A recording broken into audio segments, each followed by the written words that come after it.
आज की डेट में इंडस्ट्री में जो रिक्वायरमेंट है, जो इंडस्ट्री में अपग्रेडेशन हो रहा है, उसके हिसाब से आप हम लोगों को गाइड करें, जिससे कि हम वो लैब अपने आप को लैब को अपग्रेड कर सके। तो आदरणीय Manish Joshi ji. Thank you, Suresh Soni sir. Good morning, and thanks for introducing the entire event. And thanks to OP Srivastav sir also. And let me first say thanks to Dr. Ashish Dongre sir, because on a very short meeting, he agreed that yes, we can have such kind of a session. And then Dr. Ashish Upadhyay, under his leadership, took it forward, and then we are here today to see the benefits of the virtual lab. So special thanks to Ashish sir and both the Ashish sir and all of you who are on a short notice joined this session on a virtual lab. So basically, let me tell you, because I'm a man from test and measuring instrument field, and working since last 28 years, started my career from production. So there are many, I think there are many occasions where we can work together and we can discuss on the different possibilities that how we can work together.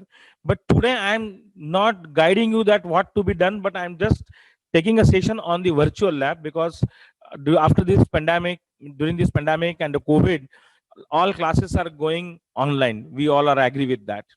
But still the students are away from the laboratories because they are not doing anything, the real-time practicals. But how we can do something for them through virtually. And you can also see that the virtual lab, which I am going to share with you, how that can be used as a very good teaching tool as well. So it is not only a virtual lab for laboratory purpose, but it can be used for the teaching purpose as well.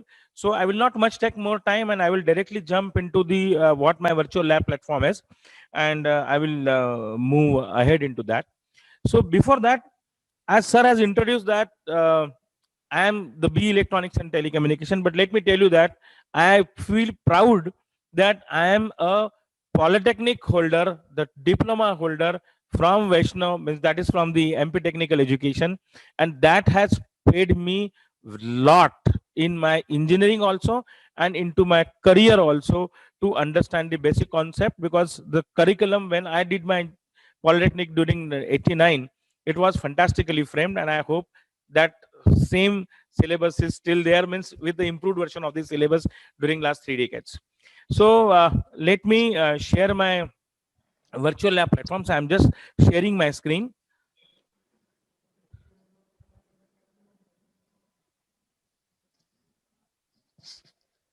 So this is the virtual lab screen. So the moment this can be logged in from internet, from mobile, from anywhere, and the student, the teachers are giving simply the login name and the password. So I'm just entering my login name.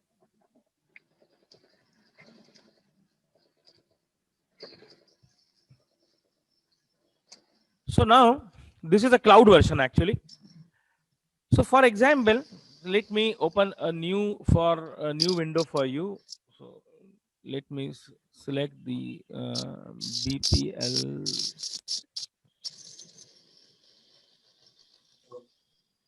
Yeah.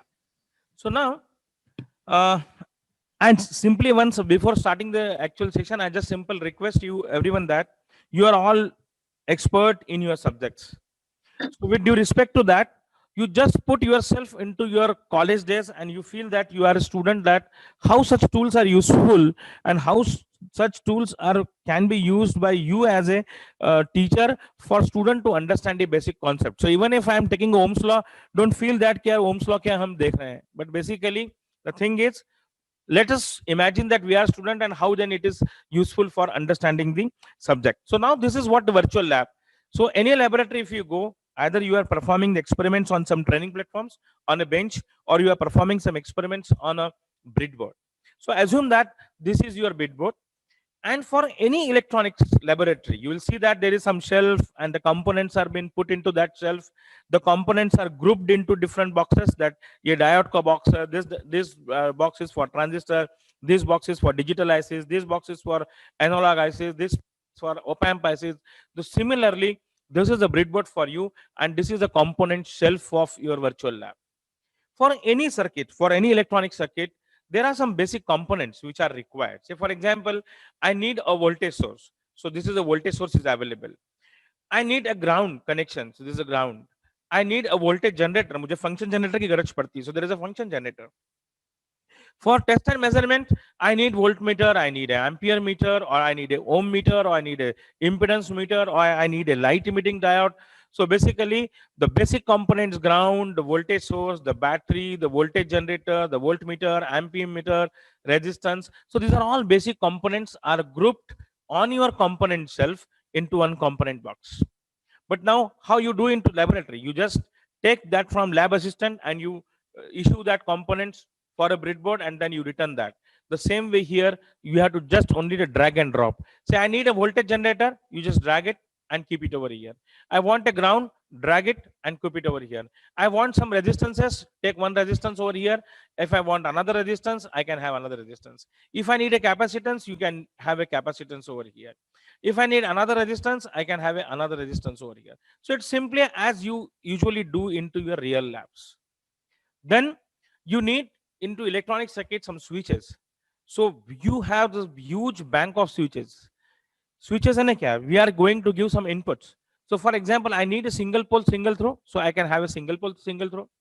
When I'm performing experiments into digital electronics, I need generally when we perform a digital electronic experiment and even training platforms, what we provide, we manufacture as being a Scientech Technologies company, that is having a logic level low and logic level high. So similarly, I can have for digital experiment logic level low and logic level high switch.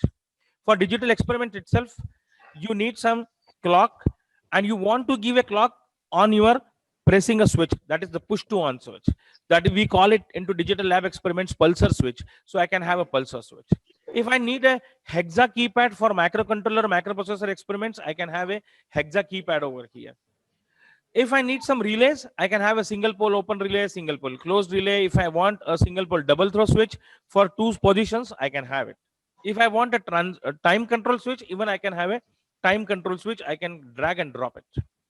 Then I need some meters. Say for example, so meters में मुझे क्या क्या जरूरत पड़ती है? I need a voltmeter, I need an ampere meter, I need a watt meter, I need a ohm meter, I need a impedance meter.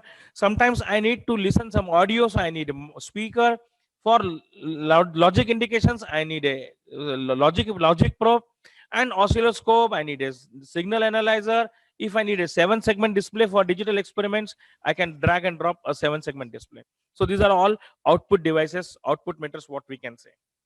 Then if I go to the semiconductors, say for example, if I go to semiconductors, मुझे एक electronics के lab में semiconductors के components कौन-कौन से लगते हैं?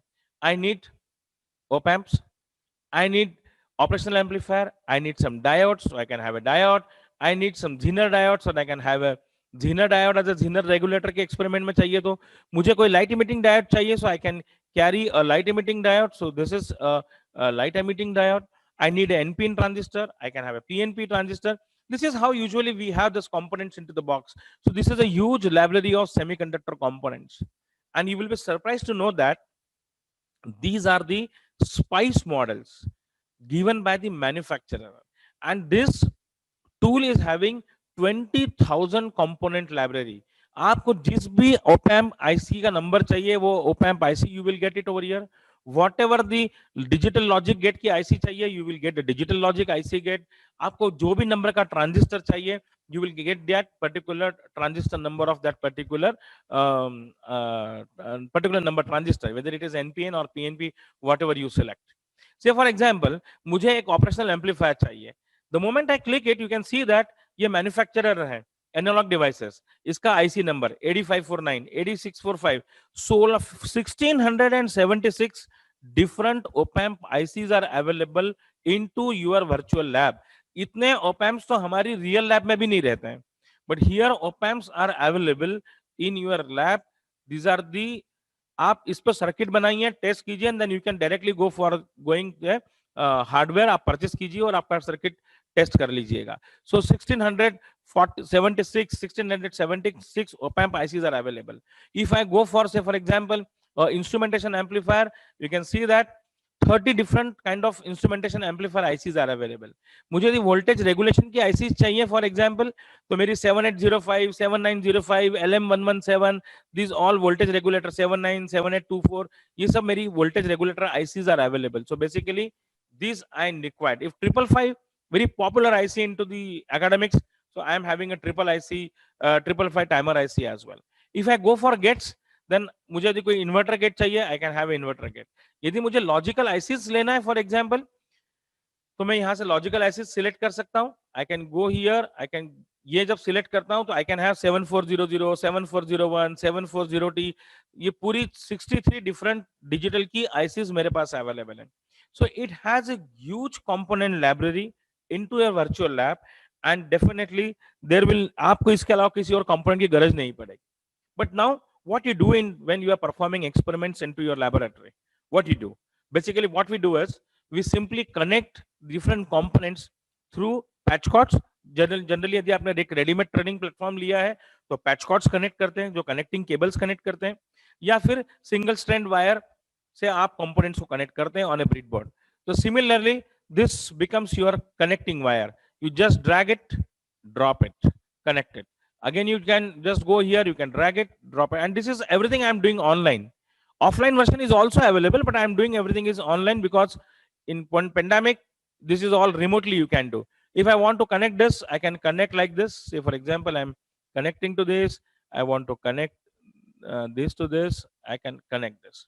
So this is how I can make a circuit into a breadboard. Similarly, you can do that.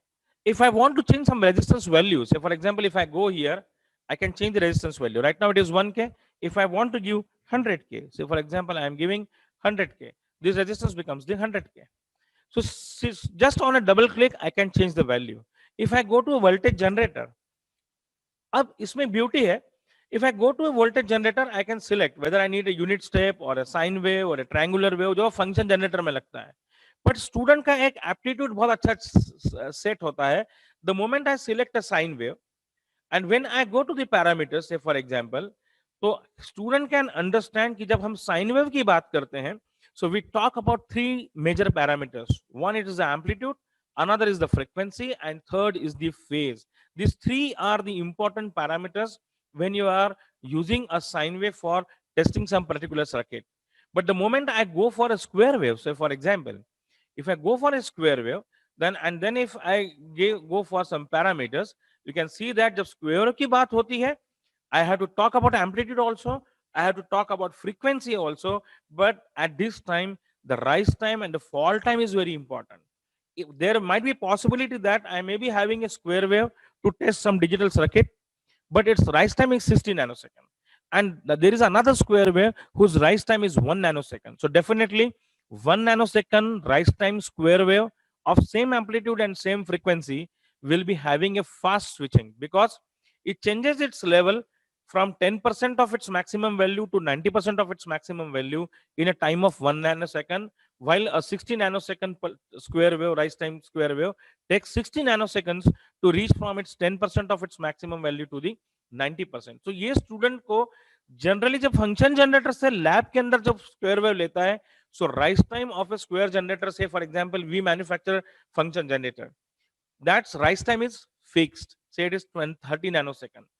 वो उसका राइस टाइम चेंज करने का वहां पे कोई फैसिलिटी ही नहीं है. तो student is never aware of this kind of a concept कि यार राइस टाइम डेफिनेशन याद तो कर लेते हैं, बट इसका एक्चुअल सिग्निफिकेंस क्या है.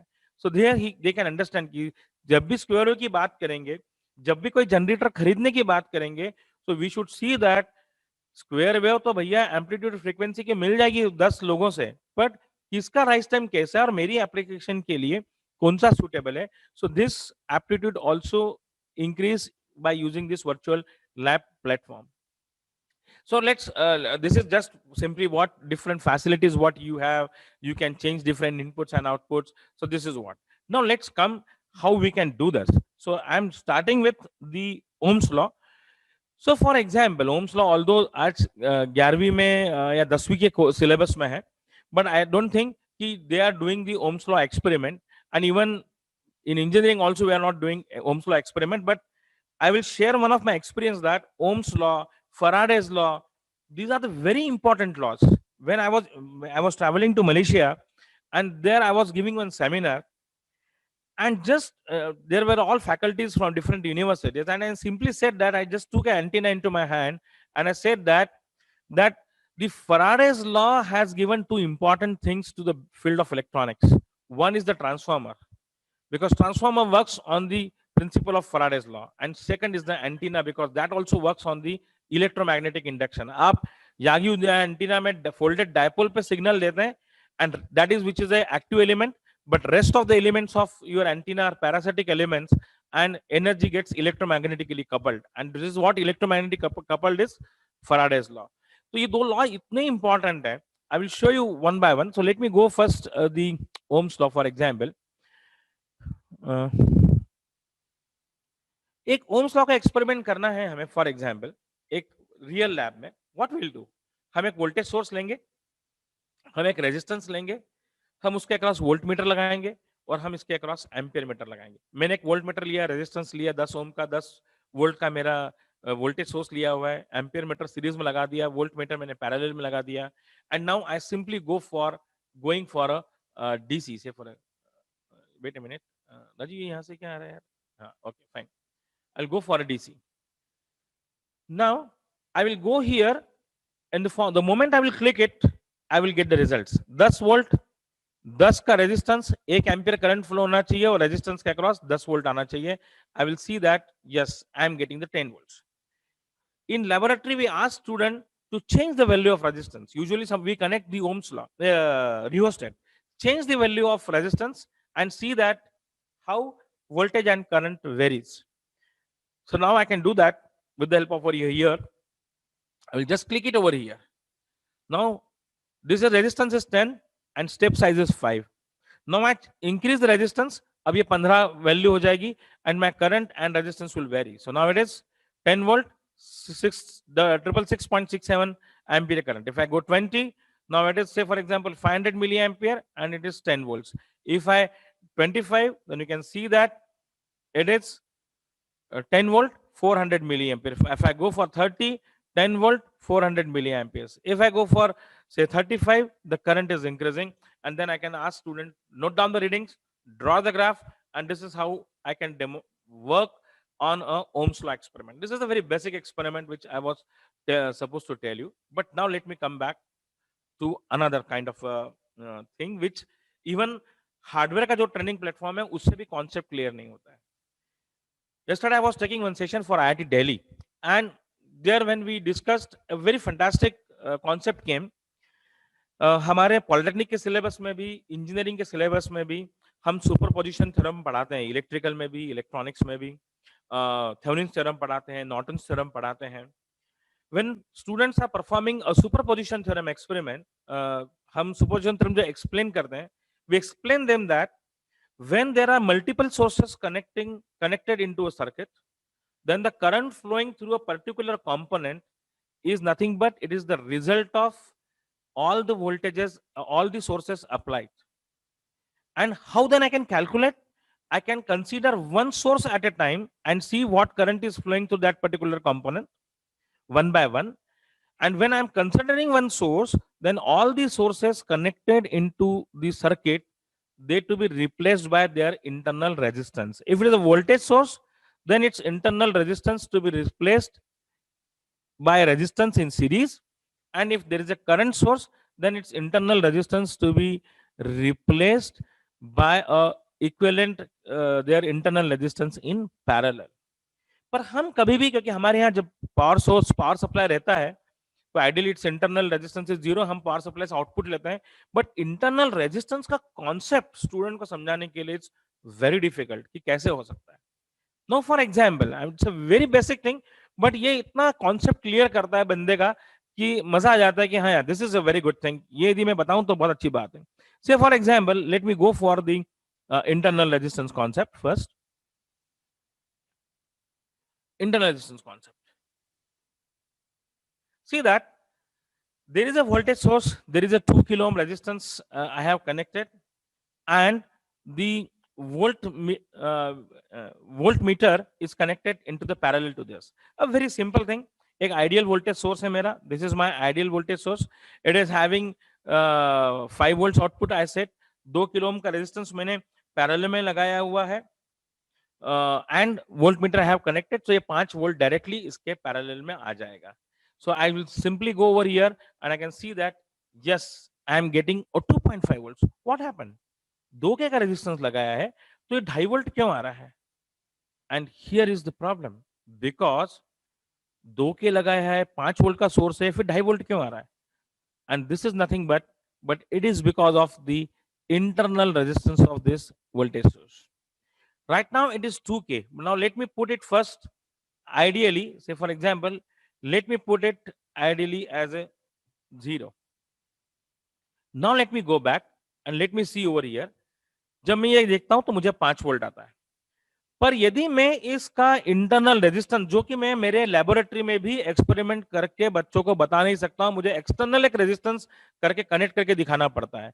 अब ये 5 वोल्ट जो मेरा सप्लाई है, इसको मैं इंटरनल रेजिस्टेंस 2 के कर देता हूं हमारी इजी अंडरस्टैंडिंग के लिए.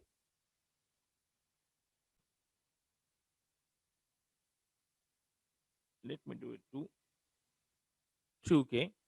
जब मैं इसको मैं 2 के कर देता हूं, दैट मीन्स इसका हमने बताया था कि वोल्टेज सोर्स का internal resistance is connected in series, तो ये 2 वोल्ट 2 ओम्स का रेजिस्टेंस यहां सीरीज में लग गया.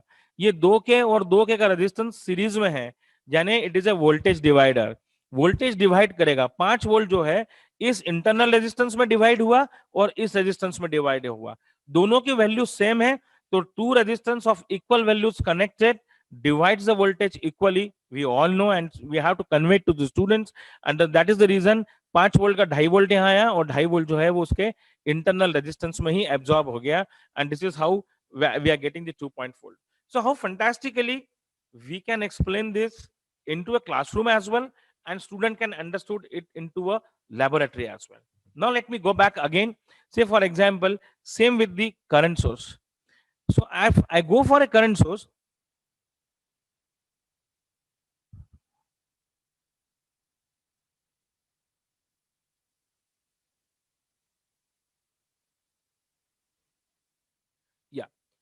so current source ka we know that its internal resistance is infinite, right?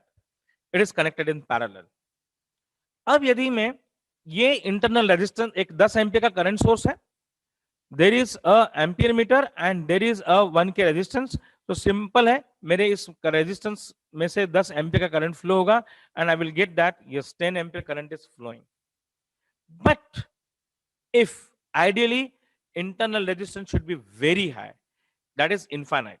But now for example, just to for concept understanding, let me go and let me put over here, instead of infinite, let me put it as a 1k ohms. Let me put it as a 1k ohms. मैं इसको 1k ohm करता हूं, and now if I go here again, अब 1k का resistance इसके parallel में लग गया, internal resistance is connect of A current source is connected in parallel, जो हमें दिख नहीं रहा है, यहाँ एक 1k का कनेक्ट हो गया, 10 एम्पियर करंट आया, 2 इक्वल रेजिस्टेंस पैरेलल में लगे हुए हैं, करंट गेट्स डिवाइडेड, 1k इधर चला गया और आधा इधर चला गया, दोनों की सेम वैल्यू है, आधा आधा हो गया, तो इसमें से मुझे करंट मिलेगा 5 amps. So then when I go over here, I do the DC analysis, I can see that I'm getting a 5 ampere. So I can explain this fantastically. कि internal resistance का concept is what? So this is very useful and student can perform this. Now let me go. I'm directly jumping into the full wave. There are many experiments. So I'm just going into the full wave rectifier, say for example.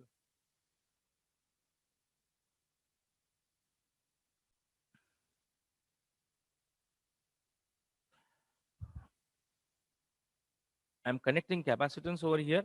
So I'm just doing it. And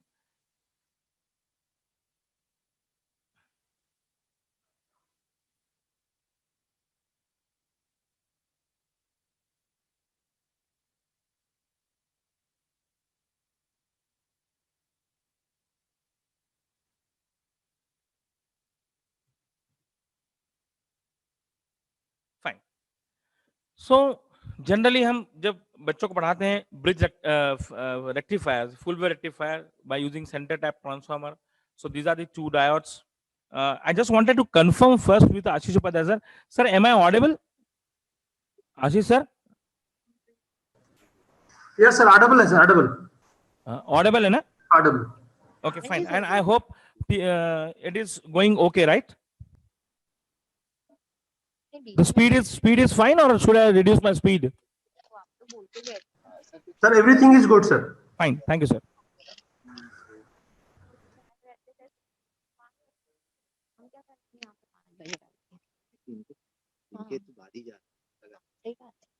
अब कितनी बार हम चाहते थे बंद करो भाई. Okay.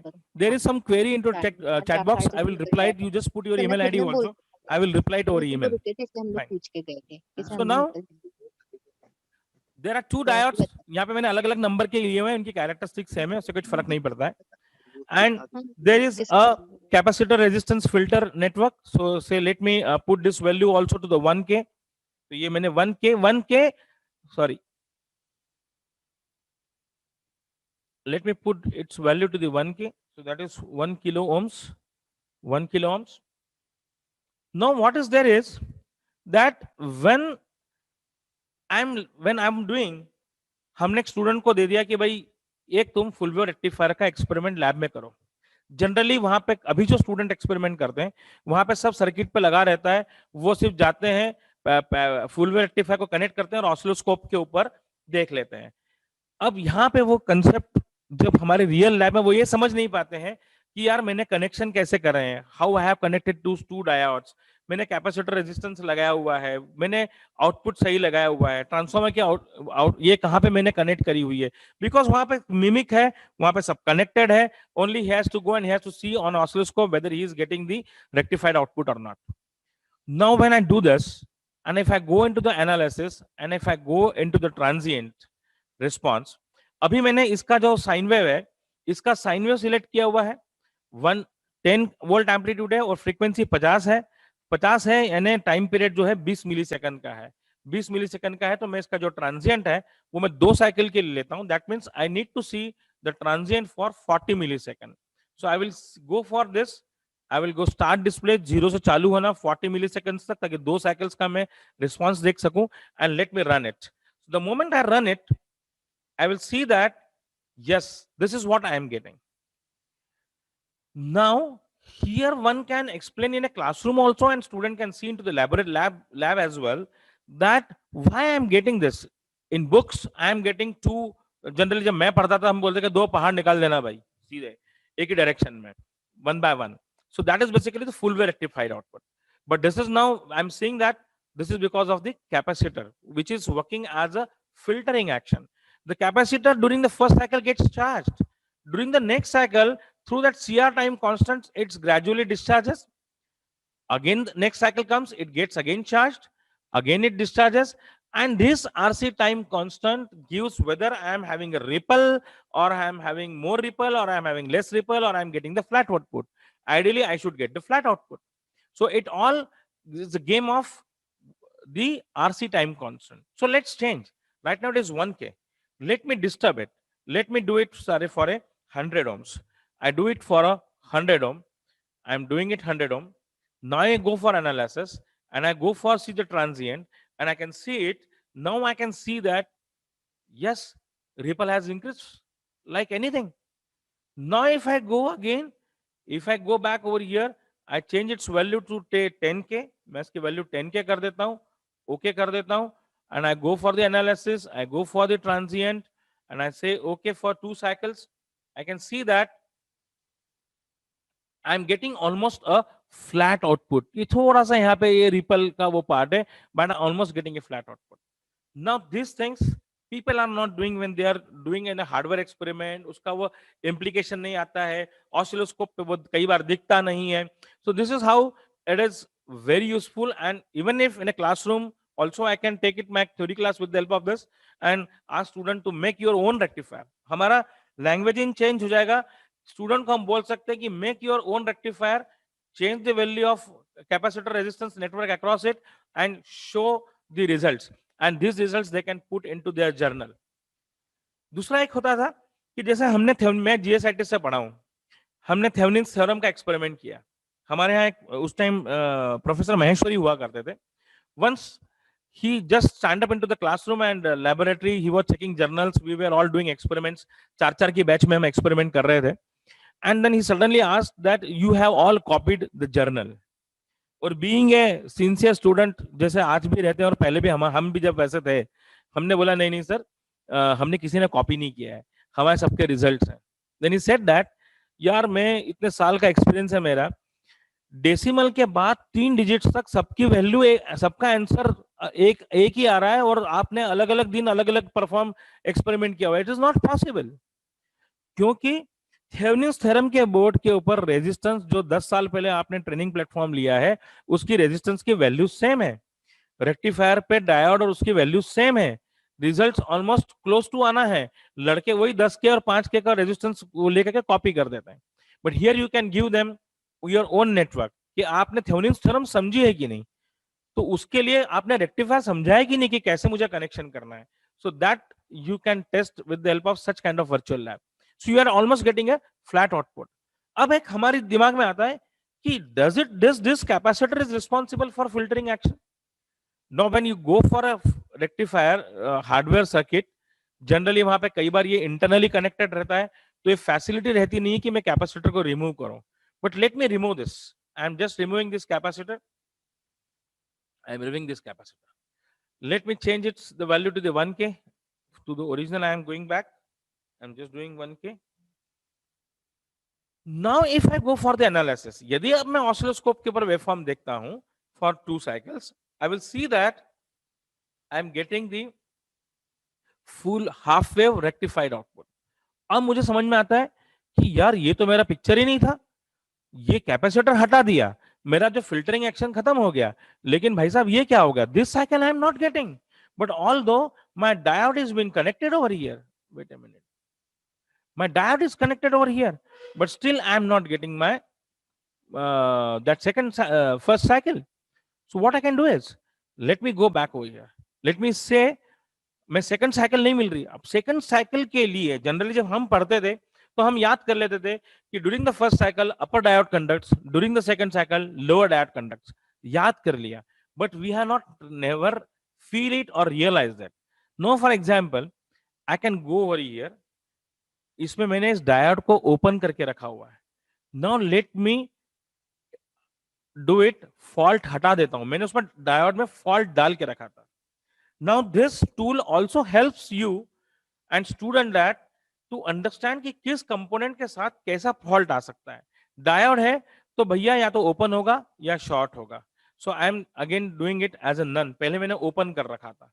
Now let me go back, go into analysis, go for the transient, go for the run, and let me see that how I am getting. So now I am getting the full wave rectified. First cycle भी मिला, second cycle भी मिला, first cycle भी मिला और second cycle भी मिला. और मुझे जो पहले ये वाला जो वेवफॉर्म मिल रहा था, ये ऐसा नहीं मिला. क्यों? Because I am not connecting capacitor, and capacitor is what? Capacitor is doing the filtering action. Otherwise मुझे ये full wave rectified output मिलता है. Most of the students who came into after doing engineering, I'm not saying polytechnic, after doing engineering, when came to us, when simply asked them what is the function of a rectifier, what is the function of a diode, 90% of the student replies that to convert AC to DC. But no, to convert bidirectional to unidirectional. This input is bidirectional and I'm converting it into the unidirectional. So this way we can explain that capacitor is there, which is very responsible. That CR network, its time constant is responsible for the filtering action. And यहाँ पे उस बंदे को समझ में आता है. यदि मैं मान लो इस डायोड के अंदर फॉल्ट इंट्रोड्यूस करता हूं, say for example, let me open that particular diode. I do it. Again, I go for the analysis. Let me go for the analysis. Let me go for the transient for 2 cycles. And now I can see that I will not get the first cycle. अब मुझे समझ में आता है कि यदि मैंने diode इस डायरेक्शन में कनेक्ट किए तो, और यदि मेरा वो डायोड ओपन है या ऐसे डायरेक्शन में कनेक्ट किए तो ऊपर वाला diode is responsible for first cycle and the second diode, the downward diode is responsible for the second cycle. ये जनरली हम लोग जो हार्डवेयर ट्रेनिंग प्लेटफॉर्म भी है उसके अंदर भी हम इतना स्टूडेंट के पास स्कोप नहीं रहता है इतना टाइम नहीं रहता है कि उसको डिसोल्डर करे, ओपन करे और करके एक्सपेरिमेंट देखे. But this is very good for virtual laboratory, for conceptual, and he has to do his own. उसको खुद को अपने कनेक्शंस करना है और उसको खुद को अपने वो करना है. Late me go here again, let me put it on the normal mode, then and that is fine.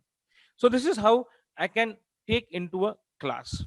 Now for example, let me go back. एक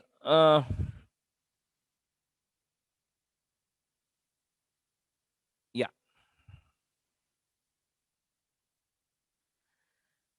let me take this circuit first here, that this is a bridge rectifier.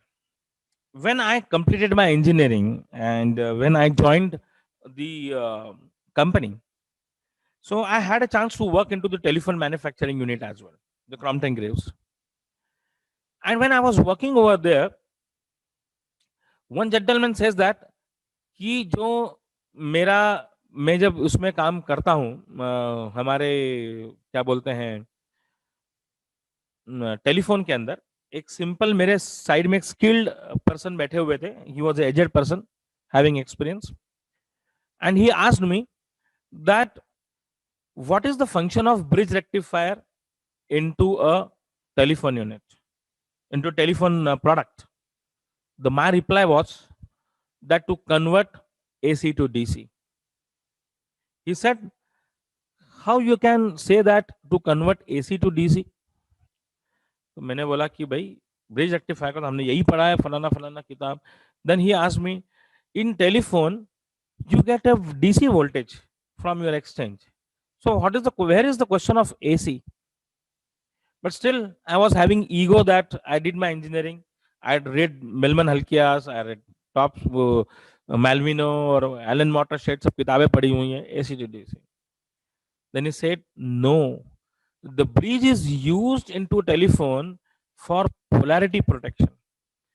अब जब पढ़ते हैं तब हम देखते हैं कि during first cycle two of the diodes are conducting and current flowing through a load resistance. Then in second cycle another two diodes connected in bridge, they are conducting and current flowing through the resistance. और हर किताब में एक line लिखी रहती है कि during the first cycle and during the second cycle current flowing through the load resistance is always in the same direction, and that is the reason the polarity across load resistance is always same. And that is the reason जो हमारा normal जो bridge rectifier जो रहता है उसके input पे AC की जगह वो डीसी देते हैं, और पूरा टेलीफोन का सर्किट जो है वो उसके लोड रेजिस्टेंस के जहां लगता है वहां लगता है, so that by mistake if somebody changes the polarity of the battery at the somewhere end, the circuit will always see the same polarity, positive and negative. So this is how we can say for example, let me go over here. अभी ये मेरा positive यहां connected है, मैं switch को connect करता हूं यहां पे. Let me close this switch, late me switch it on. मैंने इस डीसी को ऑन किया. I am getting 4.038 volts. So right now positive is up. I am getting the positive polarity. ये यदि मैं यहाँ पे कर रहा हूँ, यहाँ पे यदि मैंने प्लस ऊपर रखा है, यहाँ कनेक्ट किया है तो +5 पड़ता है. माइनस को ऊपर कनेक्ट करता हूँ, यहाँ करता हूँ तो ये -5 पड़ता है. Right now it is reading the +4.038. Right? Now let me switch it off. Let me open this. Let me connect this another source. I am connecting this source. Minus ऊपर है, प्लस नीचे है. It should read minus. जैसा minus था तो ये minus पढ़ना चाहिए. Let me go over here. I am connecting DC. Again it is reading the 4.038. It is always reading the positive. So whatever the polarity at the input, but the polarity at these 2 points is always positive, and that is the reason bridge is used at many places, not only for converting your bidirectional to the unidirectional, but it is used in polarity protection. And almost all old जो हमारे telephone से telephone box, telephone unit, they every unit is having at input the bridge rectifier, which is used for polarity protection. And this is how this particular virtual lab we can simulate, we can show them that मैंने DC connect करके दिखा दिया और ये करके दिखा दिया. Now let me go back again. Say for example, हम एक बात करते हैं.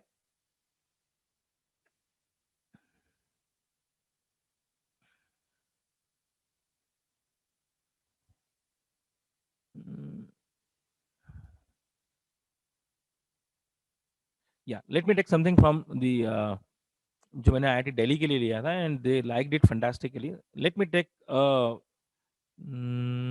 flip flop. Wait a minute, sir.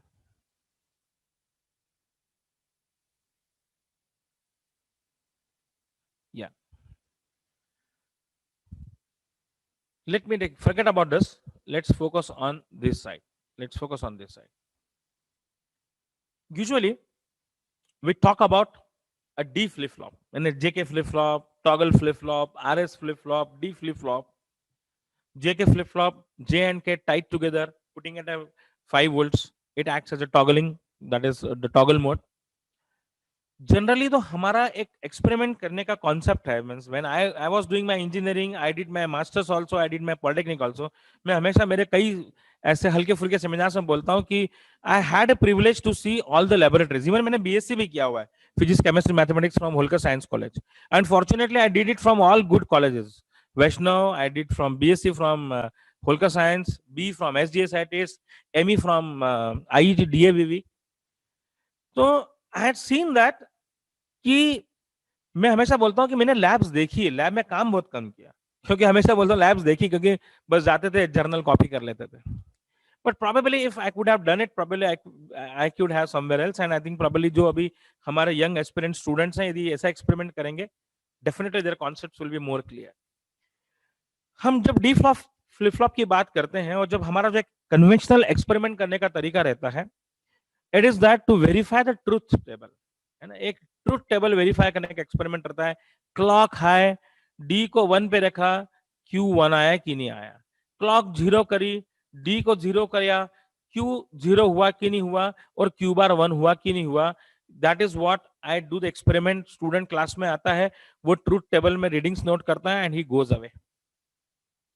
When it switch over to a third year, for example, अभी भी अनफॉर्चुनेटली वो 8085 हमने भी तभी पढ़ा था, और अभी भी शायद कुछ यूनिवर्सिटीज 8085 कर रही हैं. ऑल्दो आईसी मैन्युफैक्चरर ने आईसी बनाना बंद कर दिया, people shifted to microcontroller, but still 8085, जिसने गांवकर की किताब पढ़ी होगी, उस गांवकर की बुक में शुरू के आई थिंक चैप्टर 4 और chapter 3, there is that address latch enable signal. हम स्टूडेंट को बता दें कि माइक्रो प्रोसेसर की जो एड्रेस डेटा बस है, उसकी जो 8 बिट है, वो जो बिट्स है, वो मल्टीप्लेक्स्ड है, and there is a address latch enable signal. तो जब आपका एड्रेस आया, तो जो लोअर ऑर्डर बिट्स थी आपकी, उनको आपने एक D flip flop, series of D flip flop में डालते हैं, जो कि लैच का काम करते हैं. और जैसे ही एड्रेस लैच इनेबल सिग्नल आता है, पूरा का पूरा वो 8 बिट्स जो है वो लैच हो जाती हैं. तो जहां पे भी एड्रेस दिया हुआ है, वो एड्रेस दिखते रहता है, पर आप वही लाइंस डेटा के लिए यूज कर पाते हैं. And that is what the multiplex address data bus. And D flip flop is used for latching, for locking. और ये कॉन्सेप्ट बहुत मुश्किल होता है समझना. Means I still have respect for my polytechnic education, because हमको कोई कानिट का किसी डिजिटल की किताब थी, उसे बहुत अच्छे से एक्सप्लेन किया था. And second thing was for basic electronics. I don't know आज की तारीख में वो किताब चलती कि नहीं चलती है. एक भार्गव कुलश्रेष्ठ की ट्रिपल टीटीटीआई चंडीगढ़ की किताब थी. आई थिंक मैंने आज तक वो कॉपी, आज 31 साल हो गए मेरे को पॉलिटेक्निक करके, I still having both the books copies, and I still go and revisit those books multiple times. Fantastically, both books been explained the basics. So for example, excuse me,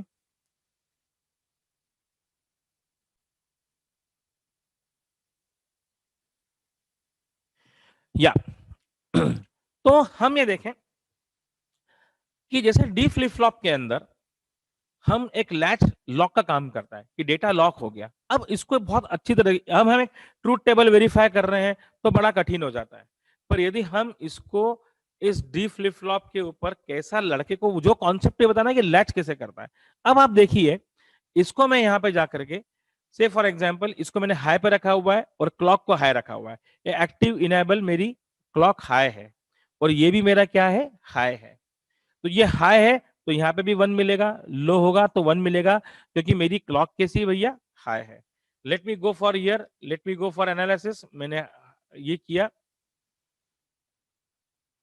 मेरा data high था, मेरा data यहाँ high आ गया, clock मेरी high है। मैंने इसको लो किया, जैसे मैं इसको लो करता हूं डेटा मेरा लो हो गया, फिर मैं डेटा को हाई करता हूं मेरा डेटा हाई हो गया, फिर डेटा को लो करता हूं मेरा फिर डेटा लो हो गया। अब फॉर एग्जाम्पल, क्योंकि मेरी क्लॉक क्या है, हाई है, अब यदि मैं इस क्लॉक को लो कर देता हूं, the moment I low the clock, जैसे मैंने इस क्लॉक को लो किया, अब डेटा इसमें लॉक हो गया है लो।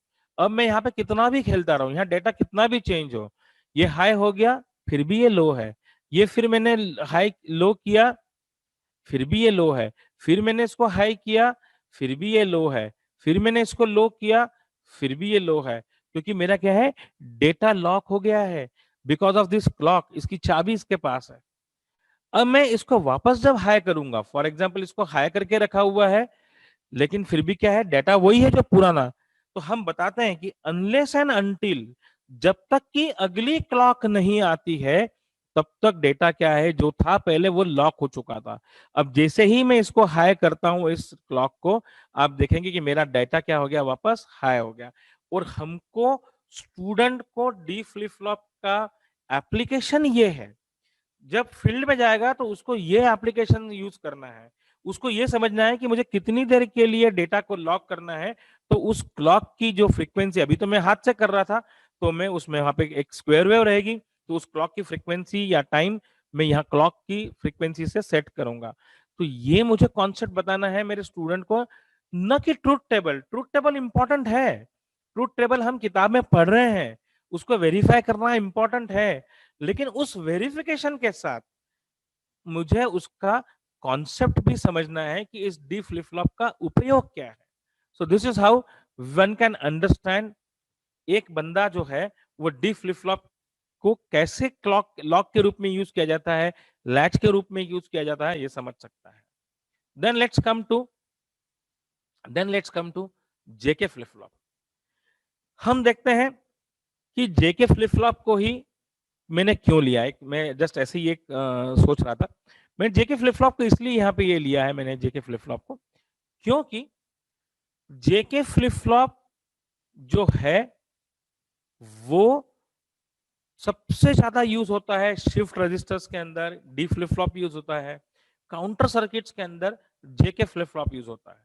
और जेके फ्लिप फ्लॉप का भी जो हम एक्सपेरिमेंट करते हैं, तो वो हम एक्सपेरिमेंट करते हैं ट्रूथ टेबल। भैया हम जाके क्लॉक देंगे, प्रीसेट क्लियर को इनेबल डिसेबल कर देंगे या इनेबल कर डिसेबल कर देंगे, जे और के को 1 1 रखा, क्यू क्यू बार क्या रहा, फिर क्लॉक 0 कर दी, जे और के मेरा 1 1 0 है, क्यू क्या है, फिर मैंने 0 1 कर दिया, क्यू क्या है। हम एक ट्रूथ टेबल, लड़का करता है experiment and he goes away, fine, that is very important. But the need of the industry, आज इंडस्ट्री में जो लड़का है उसको हम ये पूछते हैं कि वो उसका कॉन्सेप्ट समझ में आया कि नहीं। ट्रूथ टेबल इतना ठीक है, बट ट्रूथ टेबल से वो कॉन्सेप्ट उसने डिराइव किया है कि नहीं किया। तो अभी अपन इसको बता सकते हैं कि जब जे को मैं हाई रखता हूं, के को मैं हाई रखता हूं 1 1, तो वो टॉगल में होता है। टॉगल यानी हमारे दो लेवल्स के बीच में ऑन ऑफ होता रहे। तो जे और के जब मेरा 1 1 है, और जब भी इसको क्लॉक मिलेगी, तो यदि ये पहले 1 था तो ये टॉगल यानी 0 हो जाएगा, और यदि ये पहले 0 था तो ये 1 हो जाएगा। अब यदि मैं इसको चलाता हूं, अब मैं यहां पे जाता हूं, दोनों को मैंने हाई हाई से कनेक्ट कर दिया, 1 1 पे कर दिया, और मैक्सिमम उपयोग जे के फ्लिप फ्लॉप का टॉगल मोड में ही होता है और काउंटर के लिए ही होता है। तो आई will go here, I will say DC, I will go for analysis. मैं गया, मैंने इसको ऑन किया, यू कैन सी दैट अभी ये 1 हो गया, अगली क्लॉक हो गई तो 0 हो गया। अब ये 1 0 1 0 पे यहाँ पे टॉगलिंग चल रहा है, क्योंकि मेरी क्लॉक यहाँ से कंटिन्यूअस क्लॉक आ रही है, मैं ऐसे हाथ से नहीं दे रहा हूं, ये कंटिन्यूअस क्लॉक आ रही है, तो ये मेरा हाई लो हो रहा है। अब ये हाई लो की जो स्विचिंग की स्पीड है, ये भी लड़के को बहुत जरूरी समझना, पर ये एक्सपेरिमेंट वो करता ही नहीं है, क्योंकि वो ट्रूथ टेबल पे फोकस करता है कि ये फ्रीक्वेंसी जो है ये क्लॉक की स्पीड के हिसाब से है। अभी मैंने इसकी 1 मेगा करके रखी है, यदि मैं इसकी फ्रीक्वेंसी चेंज कर दूंगा तो इसकी फ्रीक्वेंसी भी चेंज हो जाएगी। Let's see, let me check यदि इसमें फैसिलिटी है कि नहीं। अभी ये 1 मेगा ओम्स है, अब ये 1 मेगा हर्ट्ज है, एन ए 1 माइक्रोसेकंड, मुझे इसको 1 किलो हर्ट्ज कर देता हूँ, ये मैंने 1K कर दिया, इसको मैंने 1 किलो हर्ट्ज कर दिया, यानी अब मेरी 1 मिली सेकंड में हो गई। या इसको अपन 1 हर्ट्ज कर देते हैं, बेस्ट 1 हर्ट्ज करके देखते हैं, इन्हें 1 सेकंड, ये कर दिया। Again let me go back, let's see what happens. अब आप देखेंगे स्पीड स्लो हो गई, पहले नीचे क्यू बार मेरा 1 है, अब अगली जब 1 सेकंड के बाद क्लॉक आएगी तो ऊपर वाला जो एलईडी बंद था वो चालू हो जाएगा, क्योंकि वो 0 था तो वो 1 हो जाएगा। So you can see that नीचे यहाँ टाइम काउंटर चलते जा रहा है, जब 1 सेकंड होगा तो you can see that there will be a change into the next set. मैं चलो रुक जाता हूँ 1 सेकंड के लिए, कोई दिक्कत नहीं, लेट्स सी।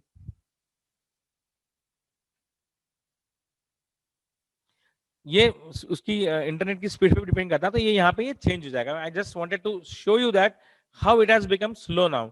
यही इसको यदि मैं और बढ़ा देता हूँ, इसको ऑफ कर देता हूँ,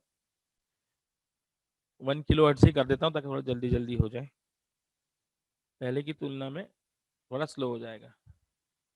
मैं यहाँ जाता हूँ, let me go back transient, you can see that now it is toggling compare to 1 microsecond, पहले वाली स्पीड के कंपैरिजन में थोड़ी इसकी स्पीड कम हो गई। सो दिस इज हाउ एक स्टूडेंट के लिए ये इंपॉर्टेंट है। हम जब हमारे यहाँ बंदा जब इंटरव्यू के लिए आता है, इंडस्ट्री में जाता है, हम उसको समझते हैं कि उसने जेके फ्लिप फ्लॉप का कॉन्सेप्ट समझा के नहीं, डी फ्लिप फ्लॉप का कॉन्सेप्ट समझा के नहीं, and most of the students gets engage into the truth table. जैसे ब्रिज रेक्टिफायर कॉन्सेप्ट समझा के नहीं, फुल वेव रेक्टिफायर कॉन्सेप्ट समझा के नहीं। Now let me go back again. Let me open another example. एक मैंने जान मुझ इसमें ऑर्डिनो सब होता है। इसमें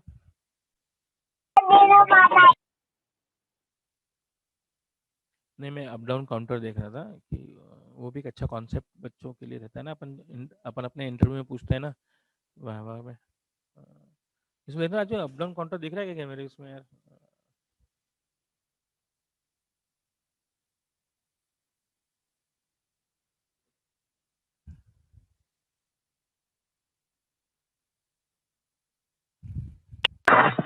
Yeah. Now this is a circuit. Hello, या ये एक सर्किट है। अभी आप देखेंगे कि जब हमारे जो कॉलेज में जब हम मेरी कंपनी, मैं खुद सप्लाई करता हूँ हार्डवेयर ट्रेनिंग प्लेटफॉर्म, तो उसकी एक अपनी पहचान है। ऐसा नहीं कि जैसे रिप्लेसमेंट, उसकी एक अपनी पहचान है, इसकी एक अपनी पहचान है। हम उसके अंदर जेके फ्लिप फ्लॉप ऑलरेडी या तो बिल्ट इन लगे रहते हैं और वो पूरा काउंटर बना रहता है, वो सिर्फ क्लॉक देता है और 7 सेगमेंट डिस्प्ले पे वो देखना शुरू कर देता है कि कैसा काउंटिंग चेंज हो रहा है। कॉन्सेप्ट से फिर दूर हो जाता है। मैंने जब पॉलिटेक्निक किया था, आई थिंक डोंगरे सर को मालूम है कि वो एक जीटीजेड प्रोजेक्ट था, पीडीपीयू हुआ करता था आपके भोपाल पॉलिटेक्निक के पड़ोस में जो क्रिस्प है, earlier it was polytechnic development unit, PDPU कहलाता था वो, तो जर्मन जीटीजेड प्रोजेक्ट था। एंड अनफॉर्चुनेटली या मैं फॉर्चुनेटली कहूँ, उस टाइम हमारे वहां पे ट्रेनिंग प्लेटफॉर्म थे ही नहीं, और मेरे एक प्रोफेसर थे, प्रोफेसर निगम, एडॉक पे थे, but he took massive interest in providing training to us. हमसे ब्रिडबोर्ड पे एक्सपेरिमेंट कराते थे, and that is paying me lot. तो हम यदि स्टूडेंट को बोले, अभी वो ब्रिडबोर्ड पे करना बड़ा कठिन है, लेकिन आज हर स्टूडेंट के पास लैपटॉप है, कंप्यूटर है, मोबाइल है, he can log in from anywhere on to this virtual lab, component की लाइब्रेरी है, भाई बाजार से कोई जाकर के आईसी लाना नहीं है, सब यहाँ पे है। आप उसको कॉन्सेप्ट समझाइए, बोलिए कि आप अब एक काउंटर का एक्सपेरिमेंट करो, 2 फ्लिप फ्लॉप को लेकर के, 2 फ्लिप फ्लॉप लिए हैं तो 2 बिट्स हैं, 2 बिट्स हैं तो 2 बिट्स के कॉम्बिनेशन यही हो सकते हैं 0001 1011, यानी 4 कॉम्बिनेशन, यानी वो 0 से 3 तक काउंट करेगा, 0 1 2 3। अब 2 जेके फ्लिप फ्लॉप, दोनों को मैंने टॉगल मोड में रखना पड़ेगा, तो मैंने दोनों को जे और के शॉर्ट कर दिया हाई से, ये जे और के को शॉर्ट कर दिया और हाई पे पटक दिया। प्रीसेट और क्लियर को मैंने लॉजिक हाई से डिसेबल कर दिया, और ये मैंने मेरी क्लॉक दे दी यहाँ पे मैंने अभी मेरी क्लॉक दी हुई है। Let me change it's frequency, से फॉर एग्जांपल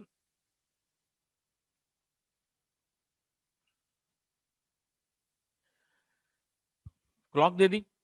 अब मेरे Q का आउटपुट अगली क्लॉक से दिया है, ये मुझे देना आना चाहिए। Q को मैंने 7 सेगमेंट डिकोडर में दिया हुआ है डिस्प्ले में, तो मैंने ये दोनों बिट्स दे दी, ये दोनों बिट्स यहाँ पे दे दी। इसके अंदर built in 7 segment decoder IC लगी हुई है, डिस्प्ले है मेरा। तो जब यहाँ 00, 01, 10 आएगा तो डेटा चेंज होगा। अब हमको ये कॉन्सेप्ट समझ में आना चाहिए कि जब ये 0 होता है सॉरी, तो ये 1 होता है, और जब ये 1 होता है तो ये 0 होता है। यानी यहाँ पे 1 और 1 है, यानी ये 3 पढ़ेगा, और तब उसी समय यहाँ पे 0 0 है तो ये 0 पढ़ेगा। यानी ये अप की डायरेक्शन में काउंट करेगा तो ये डाउन की डायरेक्शन में काउंट करेगा। देखेंगे अभी यहाँ 0 है तो यहाँ 3 है, लास्ट जो भी इसकी स्टेट थी। यानी यहाँ पे 1 और 1 था तो यहाँ 3 है, यहाँ 0 0 है तो ये 0 है। तो ये 3, ये 0 1 2 3 इस डायरेक्शन में काउंट करेगा, ये 3 2 1 डाउन काउंटिंग में काउंटिंग करेगा। तो वेरी फैंटास्टिक। स्टूडेंट को ये समझ में आना चाहिए, मुझे डाउन काउंटिंग बनाना है क्यू बार से कनेक्ट कर दे भैया, यदि मुझे अप काउंटर बनाना है क्यू से कनेक्ट कर दे भैया टॉगल करके। Now let's see over here, say for example, अब आप देख सकते हैं ये इस डायरेक्शन में 1, ये 2, ये 0 हो गया, ये 2 3, ये 0 है। अब यहाँ पे 2 होगा, ये 0 3 2 1। मैं इसकी फ्रीक्वेंसी को चेंज कर देता हूँ। से for example, sorry, late me switch it of, let me change it's frequency. मैं इसकी 1K की जगह 500 हर्ट्ज कर देता हूँ, और स्लो कर देता हूँ थोड़ा। अब आप देखेंगे और क्लियर समझ में आएगा। ये 0 और ये 3, ये एक अप काउंट हो रहा है, ये डाउन काउंटिंग हो रहा है, 0 1 2 3। This is how I am getting the up down counter from a JK flip flop connecting Q और ये। अब ये student has to connect himself. Student को खुद को कनेक्ट करके देखना है। किसी को दिया अप काउंटर बना के लाओ, किसी को बोला डाउन काउंटर बना के लाओ, वो उसका ये फाइल आपको ईमेल पे भेज सकता है। आप इसको इस प्लेटफॉर्म में ओपन कर सकते हैं और आप उसको चेक कर सकते हैं कि whether he has made it properly और not. Again let me switch it off, let me go back, let me take one again. I'm going on a very basic kind of a thing. Basic means वो भी बहुत बड़ी important चीज है। Let me go to the Thevenin's theorem for example, और मैं एक ओपैम का ले लेता हूँ ताकि मुझे ऐसा लगेगा कि मैंने कुछ चीजें हमने कवर करी हैं। So this is an op-amp circuit, right? And this is what the inverting amplifier. ये एक हमारा एक इन्वर्टिंग एम्पलीफायर है, एक ओपैम्प है।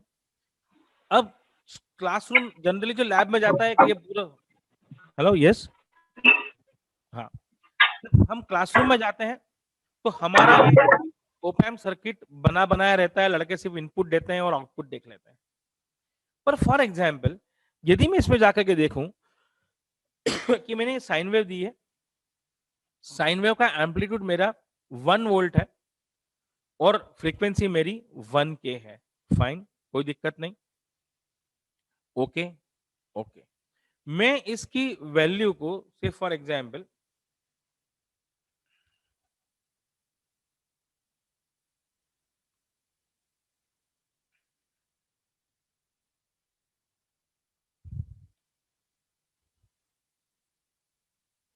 इसको मैं अभी साइन वेव में जाकर के यहाँ पे इसकी एम्पलीट्यूड को मैं 100 मिली वोल्ट कर देता हूं, ओके ओके। अब मैं इसका एक ट्रांजिएंट एनालिसिस देखता हूं। 50 हर्ट्ज था, 50 हर्ट्ज था, यानी मेरी जो है 20 मिली सेकंड है। Any message? Am I audible sir? Hello Ashish sir, am I audible? Yes sir. Fine fine fine. नहीं, वो मेरे कलीग ने बताया कि शायद ऑडिबल नहीं था। Okay fine.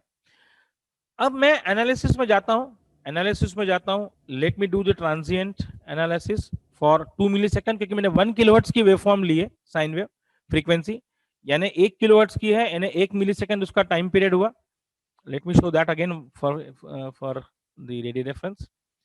ये मेरा 1 किलोहर्ट्ज है, 1 किलोहर्ट्ज है 1/f, तो 1 मिलीसेकंड का मेरा टाइम पीरियड हो गया। तो मैं 2 मिलीसेकंड के लिए, यानी 2 साइकिल के लिए इसका ट्रांजिएंट रिस्पांस देखता हूं। Let's run it, let's see what happens. हमारा ये इनपुट दिया है मैंने, पर ये ऊपर क्लिप हो गया। क्लिप क्यों हो गया? Because my gain is too high.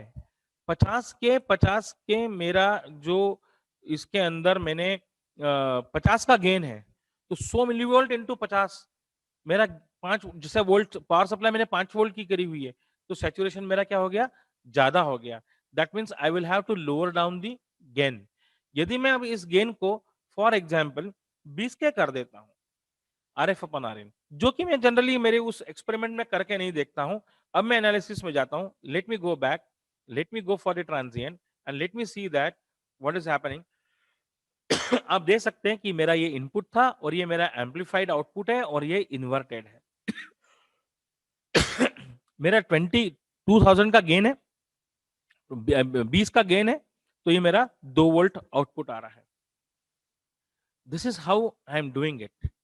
अब एग्जाम्पल, फॉर एग्जाम्पल, हमको ये स्टूडेंट को हम कभी एक्सपेरिमेंट करके स्टूडेंट देखता नहीं है, क्योंकि उसमें वो या तो अप्रोच नहीं रहती है कि फॉर एग्जाम्पल ये जो मेरा अब इनपुट था एम्पलीफायर में, 2 कंडीशन है, या तो उसके अंदर जो VCC यूज किया हुआ है वो ज्यादा होना चाहिए, या जो एम्पलीफायर का इनपुट है वो भी या तो कम, यदि वो भी ज्यादा हो गया तो भी मेरा गड़बड़ हो जाएगा, एम्पलीफायर सैचुरेशन में चला जाएगा।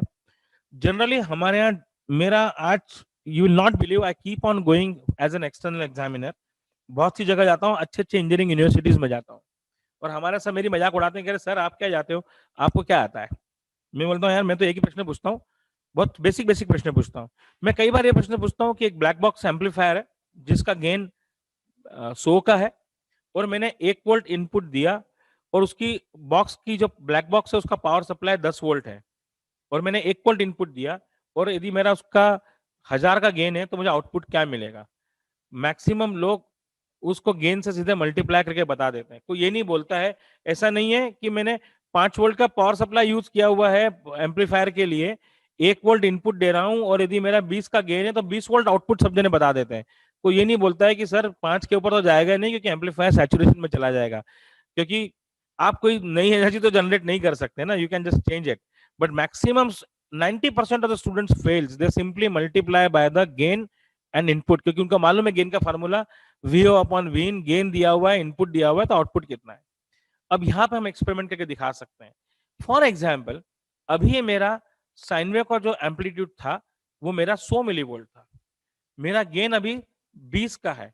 अब यही यदि मैं इसको 2 कर देता हूं, फॉर एग्जाम्पल मैं इसको 2 वोल्ट कर देता हूं, okay, and let's go back, let's go and see the transient, let me see the transient for 2 cycles, you can see that oh saturation में चला गया। यस, दैट मीन्स मेरा input is also important. So now this is what, मेरा input भी ज्यादा नहीं होना चाहिए, वो भी गेन को डिस्टर्ब कर सकता है। Now again let me go back over here, let me set it to the 100 millivolts, let me set it to 100 millivolts, okay. अब मैं इसका पावर सप्लाई चेंज कर देता हूं, इसके पावर सप्लाई को यदि मैं 1 वोल्ट का कर देता हूं, for example let it me put 1 volt, let me put it this to 1 volt, इसको 1 वोल्ट कर देता हूं, 1 वोल्ट कर देता हूं। अब मैं एनालिसिस में जाता हूं, अब मैं जाके ट्रांजिएंट देखता हूं, वही 2 साइकिल के लिए, ओ अभी भी काम नहीं कर रहा है, क्योंकि इस ओप एम्प को इस पावर सप्लाई पे काम ही नहीं करेगा। So this is how I need to perform the experiments one by one. ये चेंज कर करके मैं सब चीजें करके कर सकता हूं, जो कि मेरी रियल लैब में पॉसिबल नहीं है। यहाँ पे मेरी सब रियल टाइम कंपोनेंट वैल्यूज हैं, यहाँ पे मैं स्टूडेंट को बोलता हूँ खुद बनाओ, ताकि उसको समझ में आएगा कि वो कैसा कर रहा है। सो this is another very good example for understanding the inverting amplifier, Schmidt trigger, बहुत सारी चीजें। I am just going again, and ये मेरा बहुत फेवरेट है, क्योंकि मुझे मैं जब पढ़ता था तो मुझे सब कुछ नहीं आता था, ये भी मुझे बोलने में वो नहीं होगा, पर एक चीज बहुत अच्छी जो मैं समझाना चाहूंगा कि sorry, this is an differentiator, एक RC डिफरेंशिएटर और एक RC integrator, op amp as a differentiator, op amp as a integrator, वो भी सब चीजें हैं, बट एक कैपेसिटर और रेजिस्टर नेटवर्क एक डिफरेंशिएटर की तरह काम करता है। मैं रेजिस्टेंस के अक्रॉस आउटपुट लेता हूं, it becomes a differentiator. If I take a output across capacitor, यहाँ कैपेसिटर लगा देता हूं, then it becomes an integrator. हम कई बार पूछते हैं और कराने का तरीका, सही तरीका यही है कि डिफरेंशिएटर सर्किट के अंदर instead of sine wave you give a square wave. तो रिस्पॉन्स क्या आता है? वाइवा में हमेशा ये पूछा जाता है कि I am giving a square wave to the differentiator, what is the output? Most of the students सब रटे हुए रहते हैं, बताते हैं VO is equal to sir D we in by D T RC. RC is a time constant and D we in by D T, यदि KVL लगाएंगे तो आउटपुट इज इक्वल टू आ जाएगा RC D we in by D T.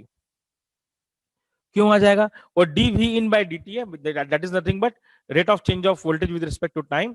We are giving time varying voltage, तो ये differentiation output कहलाता है। कुछ थोड़ा होशियार लड़का है, वो बोलता है सर स्क्वायर वेव दी तो स्पाइक आएगी, पर यदि हम उसको पूछते हैं कि स्पाइक क्यों आएगी, तो probably 80% of the student fails and they don't reply. But इसका सही जवाब इसके अंदर देखने को बहुत बढ़िया मिलता है कि जब आप एक स्क्वायर वेव देते हैं तो स्क्वायर वेव 0 से एकदम 5 वोल्ट हुई। अब जैसे ही एक 5 वोल्ट आपने एक आरसी सर्किट में दिया, हमको सबको मालूम है कि कैपेसिटर के अक्रॉस कभी भी 5 वोल्ट लगाने के बाद डायरेक्ट 5 वोल्ट नहीं आता, it takes time, it exponentially charges. हम बताते हैं e to the power t upon rc, where rc is a time constant, we call it as a tau। और डिस्चार्ज भी जब होता है तो e to the power minus t by tau, वो 0.63 जो भी formula that is at different at that is at that place. तो एक्सपोनेंशियली चार्ज होता है, इमीडिएटली 5 वोल्ट नहीं आता है। तो जैसे 5 वोल्ट लगाया तो फिर जाएगा कहां? तो Kirchhoff's voltage law, the voltage applied into a circuit is equals to the algebraic sum of the voltage across different components into the circuit। जो वोल्टेज आपने लगाया है, वो लगाया वोल्टेज किसी सर्किट में किसी भी समय algebraic sum of the voltages है अलग अलग कंपोनेंट्स के अक्रॉस आने वाला वोल्टेज। तो आपने जैसे ये 0 से 5 वोल्ट हुआ, 5 वोल्ट कैपेसिटर के अक्रॉस नहीं आया, पूरा का पूरा किसके अक्रॉस आया? रेजिस्टेंस के अक्रॉस। तो आपको सीधे 5 वोल्ट का एक लाइन मिला। अब आपका तो 5 वोल्ट कांस्टेंट दे रहे हो आप यहां से, तो अब ये कैपेसिटर के अक्रॉस, इस आरसी का मजा है कि कैपेसिटर के अक्रॉस वोल्टेज क्या होगा? चार्ज होना शुरू होगा। अब चार्ज होना शुरू होगा तो क्या है भैया, वोल्टेज का तो किरचॉफ वोल्टेज लॉ वही है, algebraic sum will remain the same. तो इधर बढ़ना शुरू हुआ तो इधर कम होना शुरू हुआ, तो यहाँ पे वो कम होना शुरू होता है। And that is the reason आपको सीधे रेजिस्टेंस के अक्रॉस पहले 5 वोल्ट मिलता है, फिर जैसे जैसे कैपेसिटर एक्सपोनेंशियली चार्ज होने शुरू होता है तो यहाँ पे कैपेसिटर के रेजिस्टेंस के अक्रॉस एक्सपोनेंशियली डीके होना शुरू होता है। Let's see this is square wave, I am giving of 1 kilohertz 1 millisecond की स्क्वायर वेव दे रहा हूं। तो मैं ट्रांजिएंट एनालिसिस इसका जो है वो देखता हूं। Let me go back, let me go to here, let me go to the transient. 2 millisecond 1 kilohertz का दे रहा हूं, तो 2 मिलीसेकंड यानी 2 साइकिल के लिए run. You can see that I am getting the spike resistance के across. This is what differentiator, जैसे ही 5 वोल्ट आया पूरा का पूरा इसके अक्रॉस आया। किसके अक्रॉस आया? रेजिस्टेंस के अक्रॉस आया। और फिर कैपेसिटर एक्सपोनेंशियली चार्ज होना शुरू हुआ तो रेजिस्टेंस के अक्रॉस एक्सपोनेंशियली रेजिस्टेंस वोल्टेज कम होना शुरू हुआ, फिर नेगेटिव आई तो माइनस गया, फिर ये ऐसा शुरू हुआ। And this is the reason you get a spike, you get a spike into differentiator. वो dV in by dt से नहीं होना चाहिए। This is the concept, real concept. Let me explain इसको और अच्छी तरह से। मैंने इसके अंदर एक बताने के लिए किया था डिफरेंशिएटर दिस, इसमें और समझ में आता है कि हमने कैपेसिटर के अक्रॉस भी एक आउटपुट मीटर लगाया। अब मैं वापस सेम एनालिसिस करता हूं, अब आप देखेंगे ट्रांजिएंट रन, तो अब और क्लियर होता है कि मैंने जब वोल्टेज लगाया 5 वोल्ट तो रेजिस्टेंस के अक्रॉस